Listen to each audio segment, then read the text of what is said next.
Hola oyentes y lectores, bienvenidos al 10º capítulo de Medianoche en Maine, el podcast de Martes Ataca que dedicamos a las novelas de Stephen King. Mi nombre es Lucía y como es costumbre me acompaña Andrés. Hola Lu, hola a todos los oyentes que nuevamente están del otro lado escuchándonos. Hoy vamos a retomar las novelas clásicas de Stephen King, las primeras, ya que el episodio pasado estuvimos hablando de Revival, la última publicación en español. La novela de la que vamos a hablar hoy, para mí no es una de las más hiteras, populares de las masas, sino que está más para un público un poco más de culto, que se lee todo Stephen King y le gusta mucho, y rescata esta obra como de las mejores.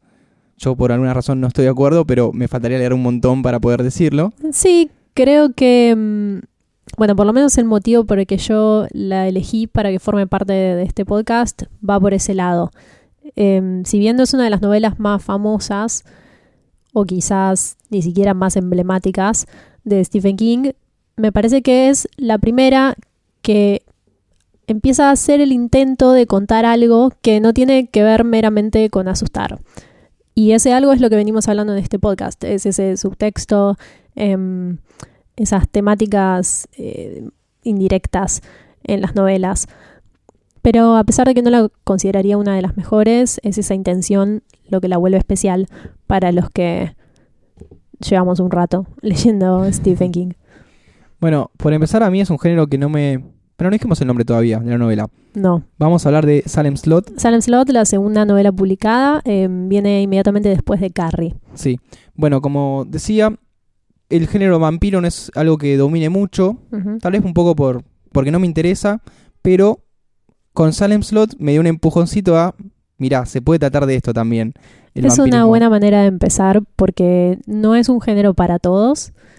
Generalmente hay mucha pomposidad en torno a las historias de vampiros y a mí también me cuesta, por lo menos ese aspecto.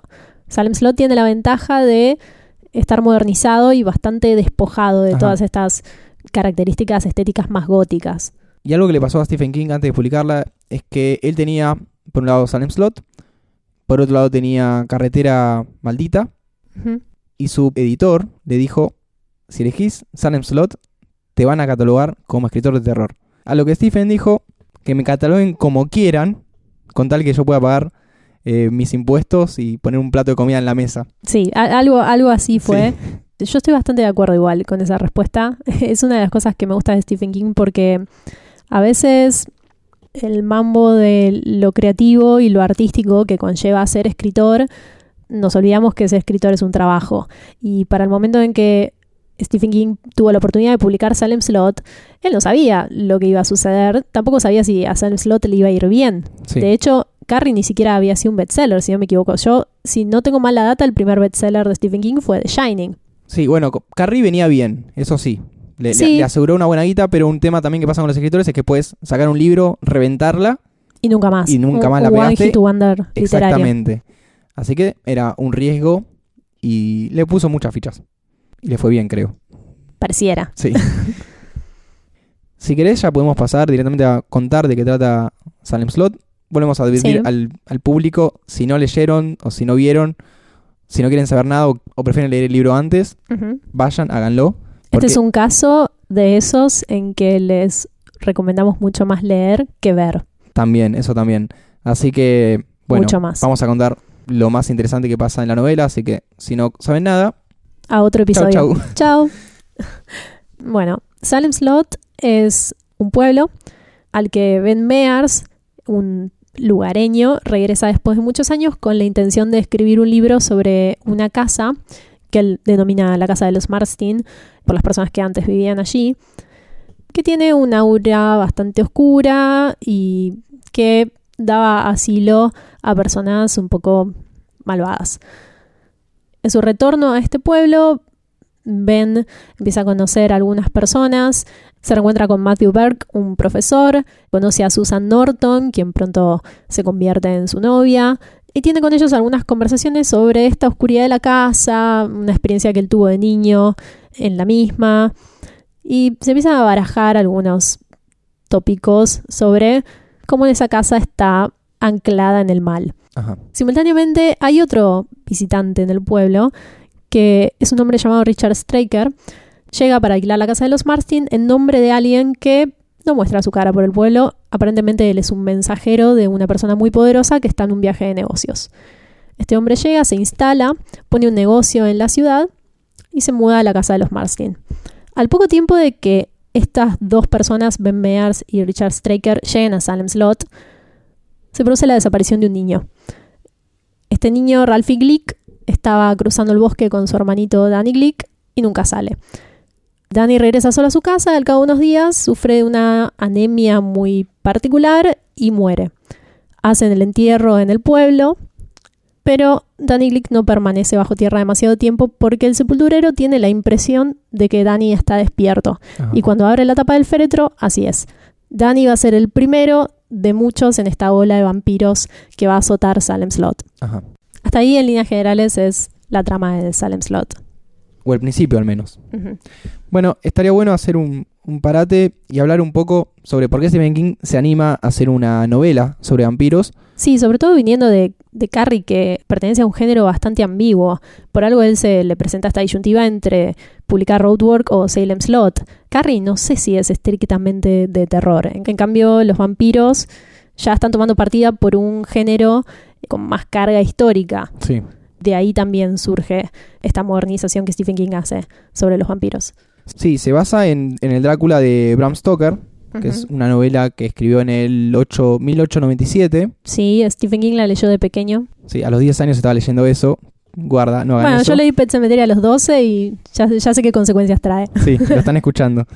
Y bueno, y su intención era, así como en Drácula de Bram Stoker, el conde Drácula va de Rumania a Inglaterra, ¿qué pasa si va a Estados Unidos? Esa idea podía producir muchos resultados graciosos. Sí, lo primero que le dice Tabitha es, lo va a atropellar un taxi. No, pero ¿qué pasa si va a un pueblo chiquito? Maine está lleno de pueblitos que nadie tiene idea qué pasa y todos piensan, che, acá no pasa nada y la gente vive siempre igual y no avanza. ¿Qué pasa si va ahí? Porque en la ciudad hay mucha gente. Así que por eso la novela se llama Salem's Lot, porque el personaje no es el vampiro, sino la ciudad que es víctima. Uh-huh. Para reforzar un poco esta idea que estoy hablando del pueblo, y ya seguimos con la novela, Dale. tengo una cita del mismo Stephen King acerca de los pueblos y por qué él los elige. Y él dice así: hay muchos pueblos pequeños en Maine, pueblos que son tan aislados que casi cualquier cosa puede pasar en ellos. La gente puede dejar de ser vista, desaparecer, incluso regresar como muertos vivientes. Empecé a jugar con la idea de mi cabeza y esta tomó forma en una posible novela. Pensé que sería una buena si podía crear un pueblo ficticio con suficiente realidad prosaica para sobreponer la amenaza historietística de un grupo de vampiros. ¿Te puedo contraatacar con otra cita? A ver, dale. Vos me estás leyendo una cita real, Sí. Stephen King en plan escritor, y yo te voy a leer una cita de Stephen King en plan narrador omnipresente. Al pueblo no le importa la obra del diablo más que lo que le importa la obra de Dios, ni la del hombre. Sabía de oscuridades y con la oscuridad le bastaba. Para mí, esta identidad del pueblo como un nido de secretos es quizás lo más interesante de Salem's Lot. Me recordaba un poco a Twin Peaks. A medida que se van presentando los personajes, no hay uno que tenga una vida totalmente decente. Sí, los personajes son muy corruptos, inmorales, Muy white trash. muy poco éticos. Uh-huh. La persona con más dinero del pueblo lo hace sobrepasando a la gente con pocos recursos. Sin ir más lejos, hay una persona que le pega a un bebé. Sí, bueno, hay un marido Lo que viola a su peor de lo mujer peor. reiteradas veces. Sí. Hay cosas muy, muy feas. Es un pueblo bastante corrupto y yo creo que esa es una de las razones por la cual Barlow, junto a Straker, van a Salem's Lot. Es el lugar más fácil para azotar. Es más, el representante de Dios que tiene el pueblo, que es el padre Callahan, es un tipo que duda bastante de su fe. Sí, esta es la razón definitiva de por qué Richard Straker y Kurt Barlow se alojan en Salem's Lot. Por si no se dieron cuenta, Kurt Barlow es el vampiro a quien Straker le brinda sus servicios. Hay una noción que me recuerda un poco a Pet Sematary en cuanto a cómo el horror engendra más horror. Ajá. Y en este caso, la casa de los Marston es un lugar en el que habitó una persona muy turbia que tenía su historial de crímenes. había matado niños, Bueno, había en matado a realidad, su esposa. el pueblo no sabía tanto de esto. Es algo que Ben Mears empieza a investigar y a asociar desapariciones y crímenes sobre niños. Y después se va enterando quién era realmente Marston. Hay algo que creo que nunca se llega a enterar Ben Mears, que es que este hombre, Huey Marston, mantenía correspondencia con Kurt Barlow. Él tenía algún tipo de contacto con él. Y pareciera que Huey Marston está actuando en nombre de la oscuridad, porque en el mito del vampiro uno tiene que darle la bienvenida a un vampiro, tiene que invitarlo a entrar, no simplemente puede imponerse en la casa de cualquiera. Ajá. Y esta invitación es lo que habilita a Kurt Barlow para entrar a Salem's Lot. Pero a pesar de eso, que quizás es más directo, es una relación más literal entre estos dos personajes, creo que también hay una configuración que tiene que ver con las pequeñas acciones de cada uno. Estos pequeños secretos oscuros que cada uno de los habitantes tiene, de alguna manera configuran una suerte de pirámide, una base de mal en la que finalmente Barlow puede situarse en la cima. Toda esta cuestión del pueblo se va sugiriendo casi desde que arranca la novela, Sí. cuando nos subimos literalmente al auto de Ben Mears y él empieza a recorrer el pueblo donde él nació y vivió parte de su infancia y nos va mostrando los lugares, va narrando y va recordando, que eso es algo que haría uno cuando vuelve a donde vivió de chico y dices, mira, eso sigue ahí y eso sigue allá. Y después en otro capítulo, que es muy interesante la forma en que está narrado, es hora por hora, un día X, qué va pasando, y de esa forma te va introduciendo los personajes y cómo se desenvuelven en el pueblo. Sí, te diría que la visión que nosotros tenemos a través de Ben Mears, que de por sí es un personaje bastante plano, es una visión superficial de Salem's Lot. Y es la que normalmente todos tendríamos de nuestro propio pueblo, porque hay muy pocos personajes ahí que son conscientes de los secretos de los demás y son un puñado de personas que dedican su vida a chusmear, Sí. básicamente. Estos monstruos existen. Pero ese otro capítulo que recorre hora por hora a los personajes y va mostrando realmente sus personalidades, es un capítulo un poco desesperanzador. Me da la sensación de que no querría saber tanto sobre las personas. Pero a la vez sitúa muy bien al lector, porque es la manera de anticipar, fíjate que esto está bastante mal y nada bueno puede resultar de esta conjunción Sí. de seres. Y además hay algo que está bueno también en ese fragmento, y es que conocemos, o por lo menos pasamos por un momento del día de varios de los personajes principales. Durante ese día, si no me equivoco, se habla sobre Mark Petrie, que es un chico muy interesante al que vamos a volver después. Se habla de la cita de Ben Mears con Susan Norton, y al final del día se habla... Una de las peores parejas Sí, en la por historia de favor. Stephen King. Dos drapies. Y al final del día se habla de un sacrificio que está siendo ofrecido en la casa de los Marston. Es literalmente la pirámide que te mencionaba antes, pero narrada hora por hora, porque Ajá. culmina en este acto totalmente demoníaco en que este niño muerto es entregado a Kurt Barlow como sacrificio. Es el principio del fin. Y todo empieza y termina en el pueblo. Sí, por eso te decía antes, la novela no es de vampiros, es sobre un pueblo. Y menos mal, porque los personajes principales Sí, deja bastante que son desear. un gran manojo de no. Yo rescato un par, como Mark Petrie. Mark Petrie es un personaje hermoso. Creo que es el único en que Stephen King dijo: voy a volcar un poco de algo que realmente siento en este chico. Sí. Es un niño que ama el terror, es fanático de las películas de Universal. Sí, de todo el universo de monstruos de Sí. Universal. Y no quiere madurar. Para él no es una cuestión de madurez. Es gracioso porque este estereotipo del chico nerd, que después resulta ser el más apto para la supervivencia porque es el que maneja los códigos del terror, se está dando mucho ahora, sobre todo con internet, en que se revitalizó la idea de ser nerd. Es curioso. Y me parece que es el espacio que Stephen King se dio a sí mismo para valorizar el género también a través de... Es un poco meta la situación, porque es lo que está haciendo, contando de nuevo Drácula en sus propios términos. Sí, y esto hace también que Mark Petrie sea uno de los personajes que crea que eso está pasando. Total. Porque algo que se menciona bastante, por ejemplo, en un momento Ben Mears salta con esta hipótesis y le dice a Susan, che, estos son vampiros, claramente. Susan lo peor. Y le dice, Está bien, Ya vamos a hablar de eso. contámelo a mí, pero no vayas por el pueblo contando eso, porque te van a tirar de loco. Uh-huh. Y es así, porque nadie va a creer en eso. Bueno, Ben Mears, un escritor, mencionemos un poco los personajes principales. Dale. Porque lo estamos pateando, pero algún día vamos a tener que llegar. En el primer capítulo de Salem Slot, si no me equivoco, es el prólogo. Se nos presentan dos personajes en una situación que no sabemos a qué viene.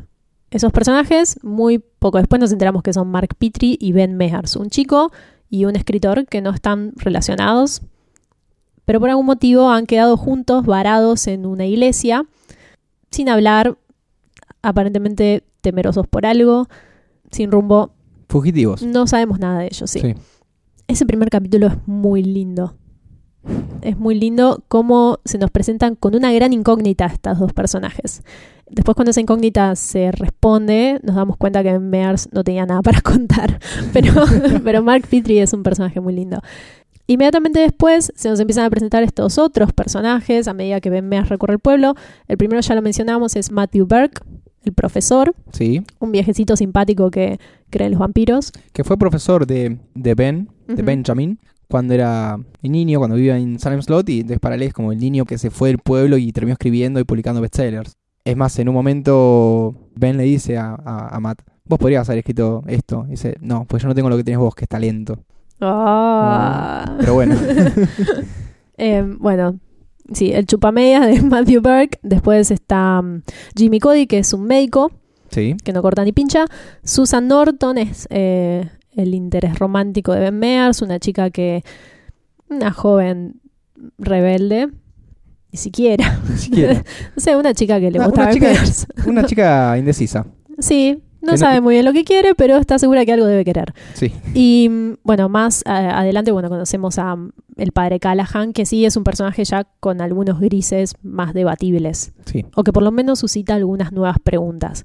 Ben Mears, el protagonista, le voy a escupir esto, no tiene capas. El tipo de profundidad que se nos intenta ofrecer sobre la vida de Ben Mears, que es su infancia en el pueblo, esta tragedia en que él perdió a su esposa en un accidente, su amor, comillas, por Susan Norton, a mí particularmente nunca me conmovieron demasiado. No sé exactamente por qué, si es porque la personalidad de Ben Mears no está del todo desarrollada, si porque simplemente es un estereotipo y forma parte de un grupo de estereotipos, estos héroes que van a luchar contra los vampiros. Siento que los personajes son poco interesantes en Salem Slot, con excepción de los que ya mencionamos. Hay una sola cuestión interesante para mí de Ben Mears, que es su infancia, un episodio. Después voy a decir algo. Está bien. Te aviso por las dudas. Bueno, gracias por avisar. Él, siendo niño, tiene una apuesta con sus amiguitos, que es entrar a la casa de los Marston, pasarle la noche ahí o buscar un objeto y salir. Una cosa así muy infantil de cuán machito sos. Él entra sin problemas, pero en un momento sube al último piso donde sucedió el suicidio del dueño de casa, que no sé si lo contamos, pero bueno, en esa casa mata a su mujer. Sí. Después sube y se cuelga. Hubie Marston. Cuando entra, lo ve colgado. Calcula que el suicidio había sido unos 20 años antes. Y le abre los ojos. Sí, tiene una experiencia paranormal terrorífica. Creo que eso es lo único que Ben Mears cuenta, que de hecho nos interesa un poco. Sí, para mí lo que más me interesa, y después no se ahonda en eso, más allá de la investigación que él hace para desenmascarar a este empresario de los transportes, que en realidad era bastante turbio. Sí, lo que iba a decir tiene que ver con lo que estás diciendo ahora y con lo que habías dicho antes en cuanto a la creencia. Ajá. Ben Mears, al ser un escritor y al haber tenido esta experiencia paranormal, sobre todo, tiene muy buena predisposición a creer en los vampiros. Vos me habías mencionado cuando estabas viendo la miniserie que todos eran muy fáciles de convencer. Sí, cosa que no pasa en la novela. Hasta ahí, yo lo pensé por qué motivos son tan fáciles de convencer, porque tal cual es un tópico que es fantasioso. Sí. Mark Petrie es lógico porque es un niño y porque de hecho ya cree en todo esto, y cuando sos niño la fantasía y la realidad no están realmente tan separadas. Lo que tiene él es que cree y no tiene tanto miedo, que es la diferencia con los hermanos Glick, que no sé si creen, pero tienen miedo. Sí, es un niño muy racional. Sí. Y tenemos a Ben Mears que un poco se le permite también borrar el límite entre la fantasía y la realidad porque es escritor. Esto ya lo hablamos en Bag of Bones, en The Archive. Es un poco el camino más fácil que Stephen King está tomando para que su personaje principal crea. No sé si es acertado lo que estoy diciendo. No lo estoy acusando de ser facilista, pero es un poco la impresión que nos da Salem Slot. Algo que pasa con las historias de vampiro, que me fui dando cuenta, es que los personajes ya saben lo que es un vampiro. Es un saber popular que está dando vueltas y no es que le tienen que decir exactamente qué es un vampiro, más allá de que lo explican. Algo nada que ver, pero por ejemplo en las películas de zombies, cuando salta la catástrofe, nadie sabe que es un zombie. No viven en un mundo donde todos donde vieron las películas de Romero. Claro. Acá es lo contrario, es un mito que viene de hace mucho tiempo. Es más, se dice que los vampiros viven desde antes que Cristo. Los vampiros, teóricamente, bueno, también conllevan un montón de síntomas que pueden pasar por enfermedades. Esto de que pensaban que Danny Glick tenía un tipo de anemia rara y en realidad era que lo había mordido un vampiro. Pero lo que a mí me sorprende es la rapidísima asociación de una cosa con la otra. Está cansado y está pálido, es un vampiro. Ok. Eso me da un poco de recelo en Salem Slot. Lo espero más de alguien como el padre Callahan, que es una persona consciente de la existencia de los demonios, de los males que son superiores a la condición humana y que de hecho tiene una crisis religiosa que pasa por ahí. Ajá. El padre Callahan, en cierto modo, extraña el rol ancestral de la iglesia, que era enfrentarse a estos demonios gigantes. Y piensa que la iglesia se tornó una entidad social, que su trabajo es políticamente correcto y que pasa por cuestiones solidarias que están más ligadas a poner los pies en la tierra. Claro. Pero la idea de él no es que plantea que está mal, que la iglesia se dedique a cuestiones terrenales, sino que se ha perdido el poder contra los grandes males. Y es interesante lo que dice. Hay un momento en que Callahan plantea, es la forma que tiene la iglesia católica de decir que Dios no ha muerto, que solo se ha vuelto un poco senil. Duro. Es duro, pero está para pensarlo, porque la batalla es contra los mismos males, pero han adoptado otra forma. Y en esa forma se pierde un poco el poder mítico, no sé cómo plantearlo. Ancestral. Ancestral, más ligado a esto sobrenatural. Se pierde la conciencia de lo inhumano. Se habla bastante de religión, pero yo creo que también es porque en el terror mismo, la religión, los demonios, es algo que está bastante presente y hace falta. Sí, la noción del cielo y el infierno el bien contrapuestos. Y el mal, sí, la total. luz y la oscuridad. Uh-huh. Algo que le pasó a Stephen King cuando estaba por publicar esta novela es que le pidieron cambiar el nombre. Iba a ser Jerusalem Slot. Sí. Dijeron, la gente va a pensar que es religioso. Imagínate gente religiosa comprando Jerusalem Slot, yendo a su casa y escuchando que Dios está A senil. mí me hubiera encantado que pase eso. Igual, los vampiros en general es un mito que tiene bastante que ver con lo religioso. Sí. Y con los símbolos religiosos como arma contra ellos. En una de las historias, no sé si era la oficial, entre comillas, pero Drácula se enemista con Dios y con el catolicismo en sí. Sí, un poco se enfrenta a Dios. Quizás tiene que ver con la pérdida de fe, porque, si no me equivoco, Drácula no era un conde católico. Sí, la verdad yo no leí la obra de Bram Stoker, No, yo tampoco. pero tengo como referencia a la película de Coppola del 92. La enorme película Es de una Coppola Gran película. es excelente.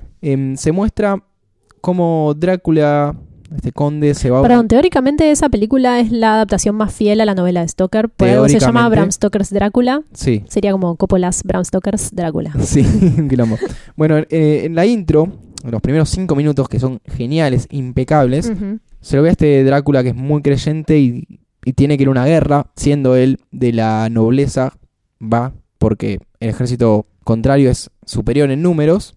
Cuando está en esa guerra, los turcos contra los que él peleaba le mandan una carta a su amada Ujú. y le dicen, Drácula murió. Cuando él vuelve, se entera que ella se suicidó, entonces se cuestiona, ¿por qué Dios me has hecho esto? Muy Shakespeare, Sí, es bastante ese shakespeariano. dilema. Y ahí es donde se enfrenta a Dios y no está de acuerdo con todo lo que pasó, si él Bueno, fue tan bueno. viste que el suicidio también es un tópico muy border en la religión. Supuestamente si te suicidas no vas al cielo. Ajá. Y teniendo en cuenta que Drácula cuenta la historia en la época victoriana, en la que la religión es dominante. Quizás ahora no nos damos tanto cuenta, pero ahí el bien y el mal se asocian directamente al Dios y a Dios y al demonio. Claro, en esta modernización, la religión está bastante relegada. Está un poco en crisis. Sí, está bastante en crisis. La gente va a misa medio como de changüí. Algo que sigue pasando. Pero es eso, disculpa, que te decía el padre Callahan, está reducida a lo tradicional. No se está tomando conciencia sobre el poder de la fe. Y hablo de fe, no de religión. Bueno, a lo que quería ir era que, así como Stephen King respetó bastante la mitología original del vampiro, hay un cambio esencial que lo hace bastante realista, o al menos en nuestra época, que es que él deja un poco de lado los símbolos religiosos, por ejemplo, per se, claro, la cruz o el ajo, porque lo que plantea Barlow, el vampiro, es que a él lo puede derrotar la fe, el poder de la fe, no un crucifijo, por más que esté bendecido, por más que lo tenga un cura. En la mitología original, vos vas con la cruz, mostrás la cruz, zafaste, por más que vos no creas en nadie. A menos que asumamos que todos creían en Dios y que si eras bueno necesariamente era porque creías en Dios, que es una visión bastante cuadrada, pero antigua. Ajá. Bueno, ojalá fuera antigua. Claro. Pero que podría llegar a ser el motivo. Por eso Ben Mears y Mark Petrie no tienen problema. No tienen tanto problema, son los que mejor salen en este jueguito. Pero es que están 100% comprometidos con esa creencia. Exactamente. Y un cura que está dudando, cura borracho encima, que tiene unos re problemas. Siempre hay un borracho. Sí, siempre hay un borracho, que tiene bastantes problemas, no le alcanza. No le alcanza porque si estás en duda con tu fe, por más que seas el representante de Dios en la tierra, que es el máximo enfrentamiento que puede tener un vampiro, claro, no te alcanza la cruz, no te alcanza los rosarios, el ajo, nada. Porque si vos no estás seguro de lo que crees, perdiste. El enfrentamiento de Barlow con el padre Callahan es uno de los fragmentos que a mí más me gustan de Salem Slot, precisamente porque se plantea esta cuestión. En ese enfrentamiento, el padre Callahan tiene una cruz y la cruz tiene una luz azul, que es esta luz que representa la divinidad, y con esa luz se enfrenta a Barlow, que intenta tomarlo por la fuerza, ¿no? La luz de la cruz se va extinguiendo a medida que Barlow le va diciendo: tu fe no vale nada, vale más el chico. Esa frase me quedó clavada a mí. Es muy terrible. El niño vale 10 veces más que vos. Así le dice. Porque el niño cree y el cura ya no sabe qué hacer con su alma inmortal. Y el dilema es si arroja el crucifijo, porque no lo necesita, él tiene su fe, no tiene por qué sujetarse a un artilugio, o si sostiene el crucifijo, porque en caso contrario estaría, en cierto modo, rechazando la fe cristiana. Ese es el problema que el padre Callahan no llega a resolver a tiempo, porque él se queda con el crucifijo en la mano, y el crucifijo se apaga y Barlow lo supera. Sí. Y Barlow le dice: si hubieras soltado el crucifijo me hubieras ganado una noche más. Eso está bueno también, porque no es la lucha del bien y el mal, no termina porque un cura hizo un acto heroico, no termina nunca. Esto es todos los días. Y también vuelve a eso que mencionamos antes sobre cómo todos los días, todas las pequeñas oscuridades individuales eventualmente allanan el terreno para una oscuridad mayor. Ajá. Que en este caso está representada a través de un vampiro. Y creo que Salem Slot apunta un poco también a tomar conciencia sobre eso. Siguiendo con la trama principal de la novela, que quedó un poco ahí colgada y relegada porque nos abocamos bastante a los personajes, dejando bastante personajes de lado porque menciona bastantes personas. Y claro, porque te va contando sobre todo los habitantes del pueblo. Bueno, muchos de ellos. Sí, los más relevantes. Lo que va sucediendo es que de a poco Barlow va vampirizando todo Salem Slot. Sí, empieza por Danny Glick, que es este niño vampiro, y ventana en ventana todas las noches se va cobrando gente del pueblo. Sí, así lentamente se van transformando. La gente, por si les llega a pasar algún día, que están en su casa muy tranquilos, atentos. Si te golpean la ventana y te piden pasar, no lo dejes pasar, porque uno de los requisitos que tiene que cumplir un vampiro es ser invitado al lugar donde va a estar su víctima. Si quieren ver qué pasa en el caso contrario, los voy a referir a una película muy, muy buena que se llama Let the Right One In. Deja entrar el correcto, ¿sería? Sí, eso está tomado de una canción de Morrissey o de los Smiths. En serio. Es una película del director Thomas Alfredson, que es un sueco que hace todo bien. Y cuenta la historia de una niña que en realidad es un niño que ha sido castrado y vivió como vampiro durante muchos siglos. Tiene un encuentro con otro niño y hay una escena en que le pide a su nuevo amiguito que lo deje entrar. Y en él le dice: no me jodas, si quieres entrar, entra. Y cuando entra, pasa algo. Bueno, No voy a spoilear esa película porque es hermosa. Quizás la mejor película de vampiros que vi en los últimos 10 años por lo menos. Sí, las versiones modernizadas son mucho más interesantes. Y hay una remake que es una porquería, que es con la misma chica que está en la remake de Carrie, que rompe todo. Esa chica rompe todo. En español se llama Déjame entrar. Sí. Las pelis. Vean la sueca que es perfecta. Bueno, de a poco el pueblo se va convirtiendo al vampirismo. Uh-huh. Está esta suerte de grupo contra el mal, conformado por el escritor, el niño, el doctor, el escritor. Sí, es como una especie de Scooby-Doo. En un momento también hay un policía, y que en un momento se termina yendo del pueblo. El policía hace lo más sensato, dice: yo me voy a la mierda. Yo me voy. Sí. Chau, chau. Aparte, eso es interesante también. Cuando le quieren explicar qué es lo que está pasando, el policía dice: yo no quiero saber, yo me tomo el palo. Y se va. Es lo más coherente. Claro. Bueno, por eso se tienen que ir ahí vengando, por ejemplo. Y de hecho, es un tipo de creencia más fuerte. Porque Sí. lo lleva a irse. No necesita saber. Claro. Bueno, ellos se quedan, por ejemplo, Ben Mears, para vengarse, él por un lado de Susan, el amor de su vida. Que la conoció hace 5 minutos. Claro. Y por otro lado, Mark Petrie, que en este enfrentamiento entre Bartlow y Sí. Callahan son asesinados sus padres. En una escena que en la miniserie es los Ya tres vamos a ir, chiflados. ya vamos a ir ahí. No Ay. estamos entrando en eso, pero ya vamos a entrar. Se nota que estamos pateando, ¿no? En la Sí, miniserie. sí, sí. Hablamos de la película de Coppola que no tenía nada que ver porque es mejor hablar de cualquier cosa antes que de la miniserie de Toby Hooper. Lo peor es que a mucha gente le gusta. Sí. Y hay Igual, mucha referencia, yo tengo muchos la libros teoría- sobre eso. Yo tengo la teoría de que son fans de Toby Hooper. Ah, bueno, listo. No escuchen fans de Toby Hooper. Listo. No. Bueno, lo que te decía es que tiene una excusa para quedarse también.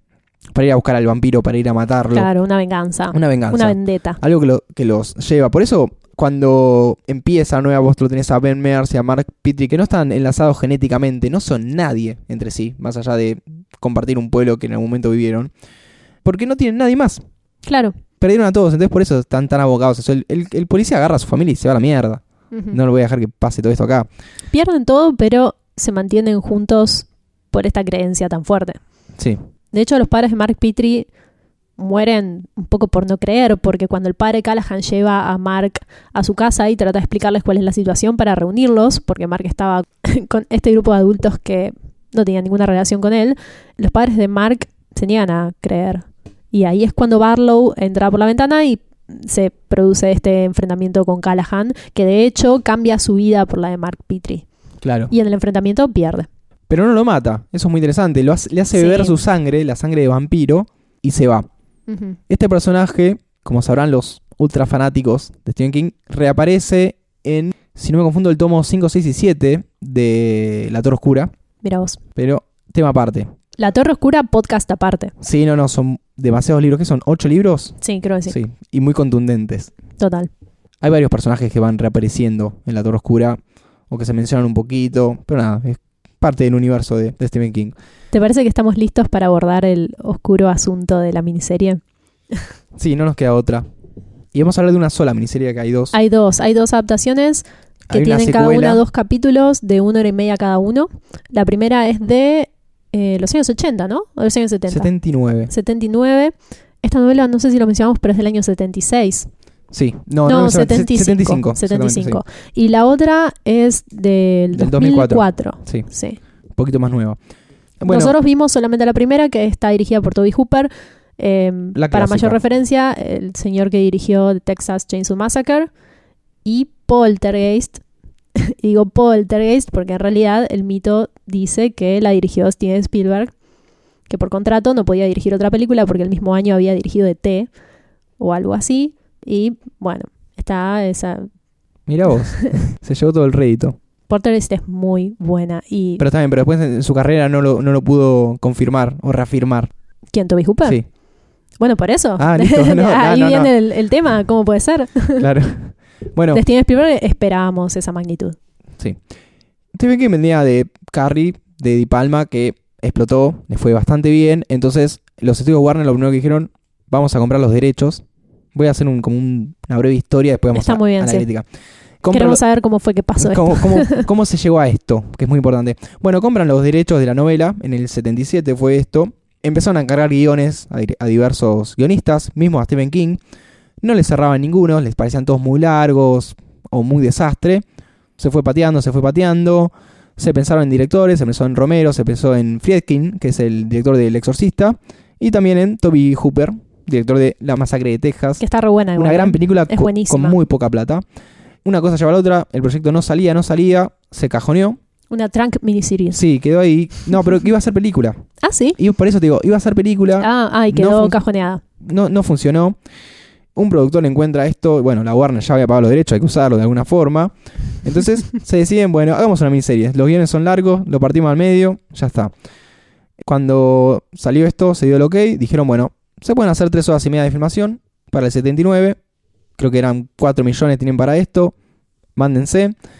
Así como el productor Richard Kopritz, que también había trabajado en Christine y Nat Pupil, la versión del 87, no la hitera del 98, lo llama a Toby Hooper para hablar del proyecto.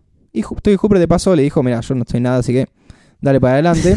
Lo llama porque le había gustado La Masacre de Texas y él se estaba dedicando a buscar directores que estaban haciendo cositas chicas para explotarlos un poco más. Así también lo había hecho. La intención era noble. Sí, era muy noble. Lo había hecho ya con Carpenter, esto, así que... Pero Carpenter salió bien. Es un caso de éxito. Salió bastante bien. Y por otro lado lo hacía porque prefería directores no tan conocidos, porque los que venían con trayectoria... Querían hacer lo que querían. Ser muy siempre pretenciosos. El mismo problema. Bueno, este pibe pinta bien, vamos con él. Uno de los cambios que más le critico, que fueron elegidos por una cuestión cinematográfica... Pero podemos culpar en gran parte al presupuesto igual. ¿4 millones te parece poco? Sí, es poco. Para una producción que tiene que involucrar un pueblo entero y termina involucrando 3 gatos locos. Es verdad. A mí me pareció... Me parece que bajó mucho las posibilidades. Claro, a mí me pareció cuando la estaba viendo que el pueblo era muy chico. Igual hay cosas que ya no son decisiones estéticas. Sí. Pero bueno, yendo a eso, a mí me parecía, viendo la serie, que el pueblo era muy chico. Vivían 3 personas y se cruzaban cada tanto. No había extras. Vos cuando lees la novela sentís que hay mucha gente. Twin Peaks, que creo que ya lo mencioné, es un poco así, la serie de David Lynch. Siempre son las mismas 10 familias del pueblo. Claro, pero acá es muy, muy abusivo. Y por el otro lado, ellos decidieron cambiar a Barlow. En la novela es un tipo que habla, es una suerte de Bela Lugosi. Está muy del lado de la interpretación de Bela Lugosi de los años 30. Muy, muy noble, muy clásico, que nos gusta muy mucho. Correcto. Quieren hacer un Nosferatu más como el de Murnau, de la película del 22, que es un monstruo realmente y que tiene menos diálogo. Asusta. Sí, es un coso pelado. Sí.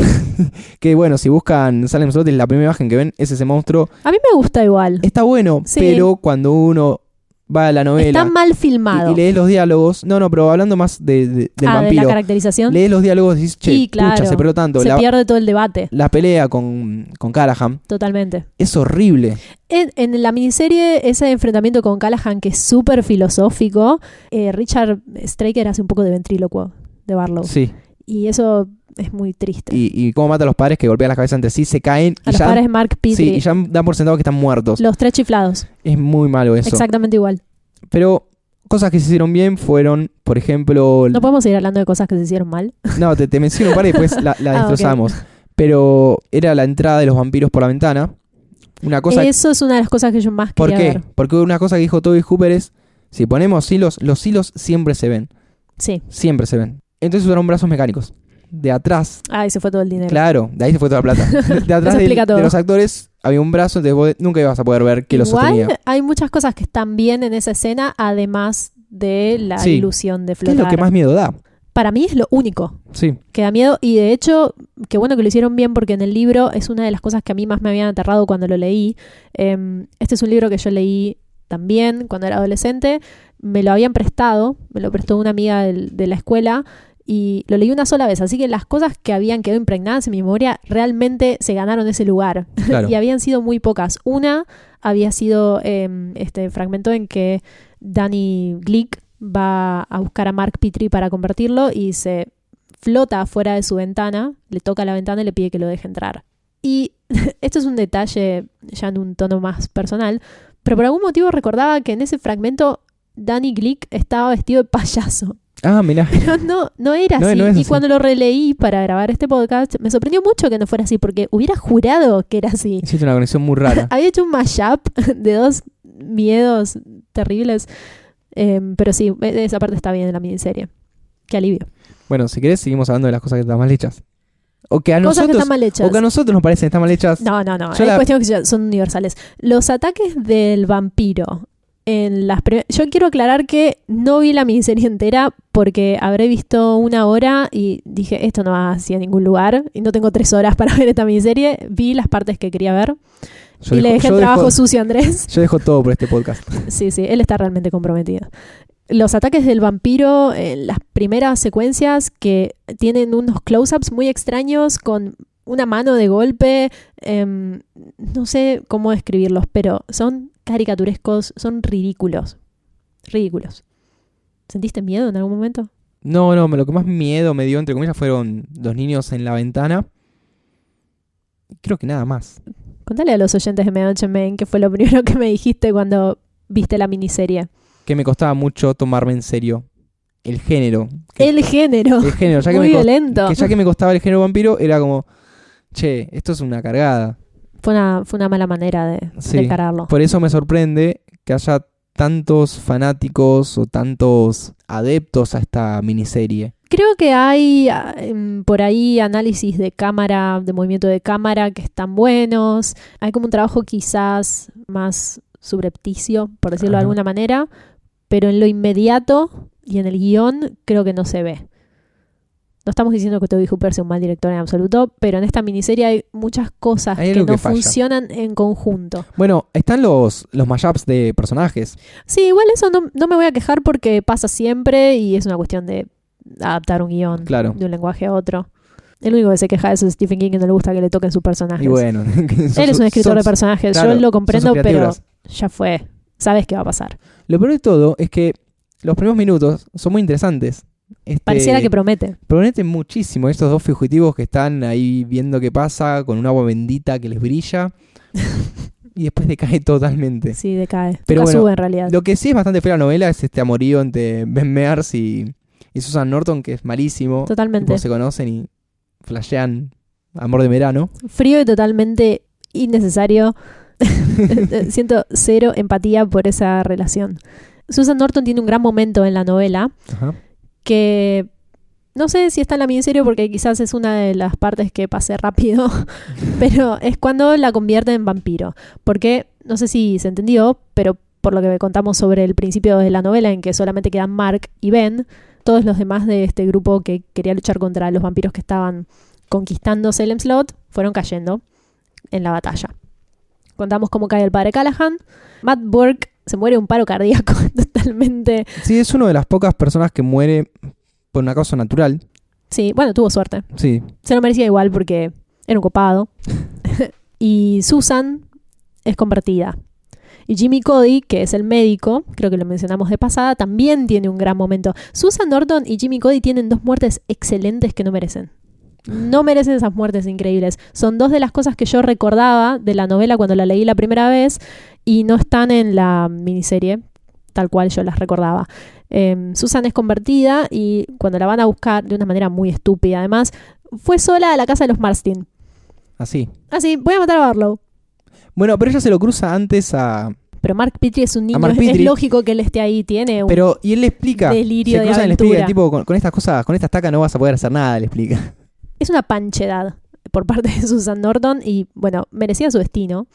Es convertida y más adelante Ben Mears es quien le da el saque final con una estaca, pero todo ese momento en que él la ve y ella tiene esta belleza sobrenatural y se convierte en algo etéreo y superior y a él le cuesta muchísimo devolverla al mundo de los muertos, está bastante bien en la novela.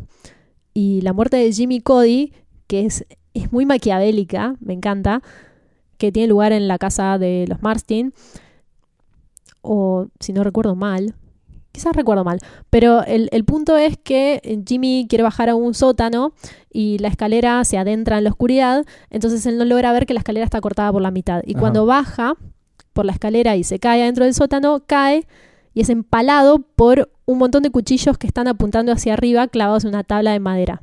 Los vampiros habían puesto una trampa y muere empalado de la peor manera. Bueno, en la miniserie la muerte de Jimmy Cody, que en realidad no recuerdo... Jimmy Cody y el padre de Susan Norton están... Claro, no es Jimmy Cody, pero es el padre de Susan Norton, que es médico, que tiene otro nombre. Está bien. Es el doctor Norton. Está dentro de la casa de los Marston, dentro del grupo gente que entró. Y si no me confundo, es el mismo Stryker, que con una fuerza sobrenatural que él tiene, porque Stryker es un tipo que está en el medio, no es un vampiro, Más o menos. pero En el libro, es un servidor del mal. lo mata Mark Petrie. Le pega un Claro. barrazo de acero. Acá lo hace, lo empuja, lo lleva con su fuerza contra una pared donde hay muchos cuernos y cosas Sí. puntiagudas y se aplastan contra eso. Bastante Es similar. muy malo igual. Pero la diferencia con Susan Norton, que también es interesante, a pesar de ser distinta, es que ella queda dentro de la casa de los Marston, donde había entrado anteriormente con Mark Petrie, pero en un momento se separan, los atrapan, los... Mark se escapa porque es un campeón también y es ella se escapista queda él. así. Él también es Sabe escapista. hacer todo, ese personaje es excelente. Bueno, Tiene todo lo bueno. Ahí entra a buscarlo el papá de Susan Norton y Ben Mears, a los dos. Uno muere, el otro sobrevive, logra sacar al chico, incendian la casa y Susan queda ahí. Otro momento ya fue todo en la miniserie. Claro, no sabes qué pasa, que parece interesante. Cuando ves el... Después hay un plot twist. Claro, No cuando me ves el acordaba. final, que el final Sí. era donde empezaba, que Sí, yo estaba en sí. esta iglesia en Guatemala, y tienen esta agua bendita que brilla y dicen, están cerca, van a una habitación X, en una abadía, donde está Susan Norton durmiendo. Sí. Espero que sea ella y no me esté confundiendo con él. No, está era bien. ella. Era... Y lo mira y le dice, no sé, como que se reencuentran y no sí, sabes lo qué va a trata de hacer. atraer con este... Exactamente, y ahí la mata. Sí. No está mal. Es raro cómo ella llega hasta allá. Es raro porque también con la muerte de Barlow, los vampiros que eran de su séquito pierden su guía. Sí, Y después ellos, cuando regresan en la novela, los van matando un poco como moscas. Así que sí, no tiene tanto que ver quizás con la mitología general Sí, eso de es Salem Slot, pero el intento está bien. sí. Así que, en este caso, no recomendamos ver la miniserie. Vean rápido las partes que tienen Si ganas son de ver. curiosos Sí, y tienen 3 horas, pues son 3 horas, sí, son 3 horas. véanla. Hay una versión dando vueltas resumida, porque esta serie, cuando se hizo, la idea era hacer una versión también para Europa, como película, con mucho menos minutos, que la recortaron medio como en orden. Hacía que- el tuntún. Que la recordaron medio rápido y no es tan concisa. Es menos concisa que la serie. Pero así todo, yo no recomiendo que la vean.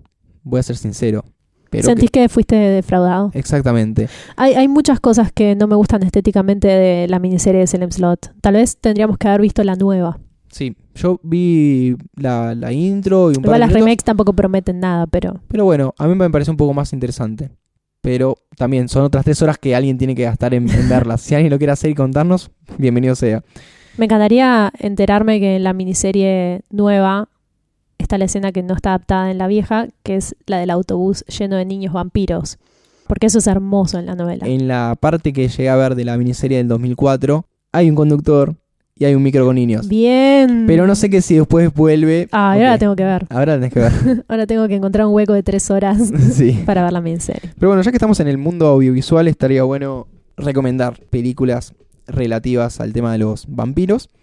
Por empezar está la primera versión del 1931 de Drácula, interpretada por el gran Bela Lugosi. La primera versión que tenía los derechos para usar la Sí, palabra Es Drácula. verdad, la de Universal. Ujú. Bela Lugosi es un tipo muy particular que se volvió loco a un punto en que él creía que era Drácula. Yo también creo que era Drácula. Sí, Esta versión está dirigida por Todd Browning, que también dirigió Freaks. exactamente.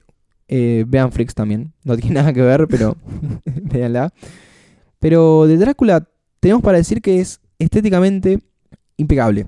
Es hermosa. Estamos hablando de 1931, Mm. también que es una superproducción hollywoodense. No importa. Y por más que sean muchos planos fijos, que llevan mucho tiempo, que Yo no cuesta lo sentí. adaptarse. Bueno, pero parece al principio que cuesta uno entrar en ese ritmo. Una vez que entraste, también la película dura 1 hora y 1/4. Pero la composición de los planos, el Sí. manejo del el claroscuro, la interpretación, todo es maravilloso en esta película. Yo no suelo ser muy fan de las películas antiguas por default, pero esta realmente me parece excelente. Yo de esta serie de películas había visto Frankenstein, Ujú. que también es de los 30, no recuerdo bien la fecha, o del 29, por ahí anda. Y me pareció exactamente lo mismo. Es raro que no tiene música. No tiene música, eso es verdad. Tiene sonido. Pero tiene muchos planos de Bela Lugosi mirando una franja de luz sobre sus ojos, sí, una ceja levantada. Sí, un ojo más grande que otro, una locura. Que en un principio yo pensé, filmaron un montón de planos, o filmaron un plano y lo pusieron varias veces. No, pero son varios distintos porque cambia el fondo, cambia la ropa. Sí. Así que bueno, es una película que recomendamos verla. Sí, 100%, totalmente. Sobre todo si uno no está tan acostumbrado a ese cine antiguo, que lo pensás y tiene menos de 100 años. Una locura. Como ya mencioné anteriormente, tenemos Bram Stoker's Drácula de Francis Ford Coppola, el director del Padrino. Eso lo tendrían que saber. Que está plagada ya de mega estrellas como Gary Oldman, Winona Ryder. Gary Oldman es Drácula. Sí, Keanu Reeves. Está muy bien. Anthony Gary Oldman, no Keanu Reeves. Sí. Keanu Reeves nunca está muy bien. Cuando mucho está bien. No tiene muchas razones para estar muy bien, pero bueno, eso es un tema aparte. Y bueno, Anthony Hopkins como Van Helsing. Sí. Que es el enemigo de Drácula. El viejo badass. Sí, el científico que se da cuenta que es un vampiro y que explica todo. Che, es un vampiro. Sí, está bueno también. Esta, como habíamos dicho, es la adaptación más fiel de la novela de Stoker. Cómo se plantean estas armas de la modernidad, como la ciencia, contra un demonio. Casi se sugiere que la humanidad está yendo por un camino que le permite luchar contra estos males. Claro. Y me recuerda un poco a la crisis que tiene el padre Callahan sobre la iglesia. Sí, porque es un científico bastante creyente. Al menos a Anthony Hopkins se lo muestran así, como es una suerte de exorcista. Y es un badass. Sí, muy badass. Hay una serie de películas sobre Van Helsing, pero son medio como no vi ninguna. Cualquiera. Se respetan bastante los personajes, teniendo en cuenta la Drácula de 31. Son los mismos. Hay un par de variaciones, pero sigue siendo como... Hay muchas más explicaciones en esta película. Sí, Drácula del 31, asumilo, elaboralo solo. Pasa que si en el 31... Igual está bien. A ver, si en el 31 no leíste es la mucho novela, más cortita también. tendrías que haber leído la novela para ver la película. Claro. Es más lógico que la gente lea que vea películas. Y después tenemos Entrevista con el vampiro del 94. Sé que esa época flasharon hacer películas de vampiros un tanto interesantes. Como ahora hacen las de superhéroes. Exactamente. Ojo, va a salir seguramente una de Drácula dentro de poco, porque Universal está con esta movida de sacar a sus monstruos clásicos. Sí, igual Bela Lugosi se revolcaría en su tumba si supiera que están planeando incorporar esto de alguna manera a Universal para hacer mashup con otros personajes. Sí, quieren hacer una suerte de Avengers de los monstruos Universal. No quiero hablar de esto. Bueno, no hablemos de eso, vamos a hablar un poco más de Entrevista con el vampiro, que es una película donde Brad Pitt conoce a Tom Cruise, un vampiro, y lo hace vampiro, y van por el mundo siendo vampiros. Suena muy chota, pero es buenísima. Y es sumamente popera. Es genial porque, como lo dice el título, es un periodista que es citado por una persona X, le dice, yo soy vampiro. Ah, ¿sí? Pero sos de esos vampiros que hacen esto y lo otro. Tipo, pero mirá que acá hay luz en la habitación. No, esta luz no me jode. Y le hace un par de muestritas para decirle, mirá, soy un vampiro. Y le cuenta su historia. Su historia que arranca en 1700 y ya está en el 1994. Sí. Está Kristen Dunst como una niña. Sí, muy creepy. Sí, es muy creepy, que es la niña vampiro. Porque una cosa que tienen los vampiros, una vez que son convertidos, quedan así para siempre, quedan en esa edad. Está bueno también que ella es un personaje, ese personaje me gusta mucho porque está cargada de resentimiento y de odio y fue condenada con este poder que usa también para vengarse por haber quedado para siempre como una niña, como una muñeca de porcelana. No hundemos mucho más porque... No, eso es todo. Arruinamos. También aparece Antonio Banderas como vampiro. Así que hay vampiro latino. Sí, hay mucho jitero ahí dando vuelta en esta gran película. Voy a recomendar un par mías, ¿puedo? Dale, sí. Como les dije antes, Let the Right One In, de Thomas Alfredson, que es hermosa. Creo que esta es una película que yo me acordé después, pero cuando habíamos hecho el episodio sobre Carrie, hablamos sobre cómo una película de terror puede ser bella, puede ser hermosa, más allá de lo macabro. Olvidé mencionar que para mí Let the Right One In encaja perfectamente en esa descripción. Ajá. Y mi otra recomendación es Only Lovers Left Alive de Jim Jarmusch, que es bastante reciente. 2013 será. 14, bueno, 13. Es también una película hermosa que es de esas películas que le gustan a Andrés, que están apuntando el mito del vampiro desde otro lugar. Y así como Stephen King hizo una modernización, creo que es casi una posmodernización. No, lo que pasa es que vos tenés acá vampiros que no buscan convertir a otros vampiros y expandirse, sino que tienen que sobrevivir a esta sociedad y tienen toda la tramoya de cómo conseguir sangre. Pero tienen también una carga histórica, una una carga filosófica, tienen suficiente tiempo y experiencia para tener estas largas conversaciones sobre la naturaleza del humano. Es una película muy, muy buena. Yo creo que ya estamos como para cerrar, a menos que tengas algo más en el tintero para Tengo decir. una cosa más. A ver. Sí, si te pregunto ahora, en base a todo lo que hablamos, todas las películas que viste y Salem Slot, por supuesto, ¿crees o no crees en los vampiros? ¿Y de qué depende esa creencia? Porque hay que ver en qué está anclada. Si es una cuestión de fe, de imaginación. No sé si creer en los vampiros, así con toda esta mitología tan reglamentada, pero como también pasa con los zombies, puedo creer en que algo así similar puede estar dando vueltas. O sea que a medias quiero creer en eso. Eso es un Fox Mulder, total. Sí. Muy bien. Yo creo que... yo creo quizás... Bueno, ya sabemos que hay ritos vampíricos chequeados. Son estas personas que creen que son vampiros y muerden a otras. Bela Lugosi es un ejemplo de ello. Pero... me cuesta un poco la idea del vampiro en la actualidad, pero me parece una de las criaturas demoníacas más creíbles de antaño. Claro. Quizás civilizaciones más antiguas. En este punto no sé si podría decir que creo. Me duele un poco. Me duele un poco no creer. Una cosa que a mí sí me quedó, ahora recordé, es sobre que Stephen King no es un tema al que ahonde demasiado el tema de los vampiros, pero su primera colaboración con el mundo de los cómics, de las historietas, fue una historieta sobre vampiros. No sé si vos sabías que él estuvo trabajando en American Vampire, sí. Exactamente, que fue reconocida como la mejor serie nueva del 2011 en los premios Eisner, que es como los Oscars de los cómics. Por Will Eisner, un genio. Sí, que está buena la historia porque trata de un nuevo linaje de vampiros que está en los Estados Unidos a finales de los 800 y tenés un enfoque de lo que es la depresión de Estados Unidos, la Segunda Guerra Mundial, la Alemania nazi, temas más actuales, pero se entiende, en un siglo más cercano que el 1700. Sí. Pero todo esto desde otro punto de vista. Es un cómic bastante extenso, donde bueno, él colabora con otro escritor más, ya que era bastante nuevo en esto de hacer cómics. Pero está bueno que varios años más tarde él retome esta temática, que creo que no está en otras novelas, no lo puedo certificar. Yo tampoco. Sí sé que hay 2 cuentos cortos, esto se nos pasó a mencionar, sí. Hay 2 cuentos cortos que anteceden a Salem Slot. Uno es Jerusalem Slot, sí, y el otro es One for the Road. Puede ser que le esté pifiando un poco, pero One for the Road es muy lindo. Está en Nightmares and Dreamscapes, sí, un compilado de cuentos cortos. Así que recomendado si no tienen tiempo para leer Salem Slot, que es una novela relativamente larga. Sí, también esos 2 cuentos están en la reedición del año 2005, que fue aniversario, hace 10 años ya, que es una versión ilustrada, entre comillas, porque tiene un par de gráficas interesantes adentro, y una introducción de Stephen King.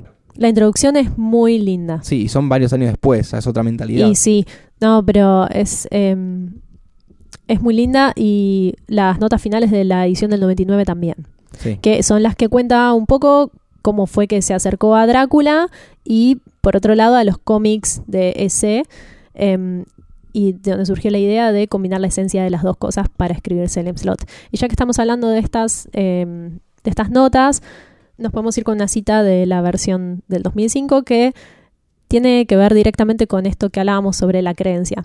Porque al momento de conectar una obra de ficción, sea cual fuere, hay que aceptar implícitamente algunas normas. Así hay que jugar el juego. Sí. Y lo que dice es esto: apaga el televisor, de hecho, ¿por qué no apagas todas las luces salvo la que alumbra tu sillón favorito y hablemos de vampiros en la oscuridad?